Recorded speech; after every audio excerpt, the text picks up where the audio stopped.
দীপাকে খুনের দায়ে police officer সূর্যকে থানায় ধরে নিয়ে আসে। বিস্তারিত জানতে ভিডিওটি সম্পূর্ণ দেখুন। সূর্য ও চারুর বিয়ের সকল কাজ দীপা নিজের হাতে করার জন্য সেনগুপ্ত বাড়িতে থেকে যায়।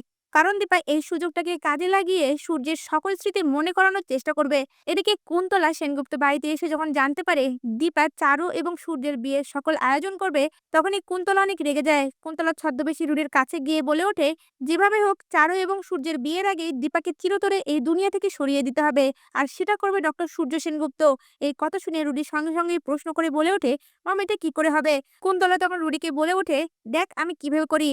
এরপর কুন্তলা ও ছদ্মবেশী রুডি দুজনে মিলেই সূর্যের কাছে যায় আর তাকে দীপার নামে নানান ধরনের বাজে বাজে কথা বলতে থাকে। দীপা এই পরিবারের অনেক ক্ষতি করেছে।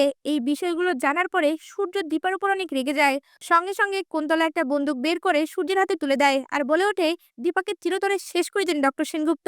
এ যতদিন বেঁচে থাকবে আপনার পুরো পরিবারকে শেষ করে ফেলবে। সূর্য সঙ্গে সঙ্গে সেই বন্দুকটা নিয়ে দীপাকে শেষ করে দেওয়ার জন্য বাগানের দিকে ছুটে যায়। এদিকে দীপা সূর্যকে আটকানোর চেষ্টা করলে সঙ্গে সঙ্গে দীপার বুকে গুলি চালিয়ে দেয় সূর্য। আর দীপা ডাক্তারবাবু বলে মাটিতে পড়ে যায়। তখনই সোনার উপর ছুটে এসে বলে ওঠে, বাবা এটা তুমি কি করলে? সূর্যের তখনই দীপার সকল স্মৃতি মনে পড়ে যায় আর বলে ওঠে, আমি নিজের হাতে নিজের স্ত্রীকে খুন করে ফেলেছি, আমি নিজেকে শেষ করে ফেলবো। তখনই সোনা এসে সূর্যকে আটকায়।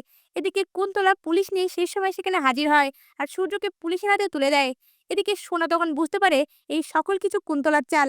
এবার দীপার খুনের দায়ে সূর্যকে থানায় অ্যারেস্ট করে নিয়ে যাওয়া হয়।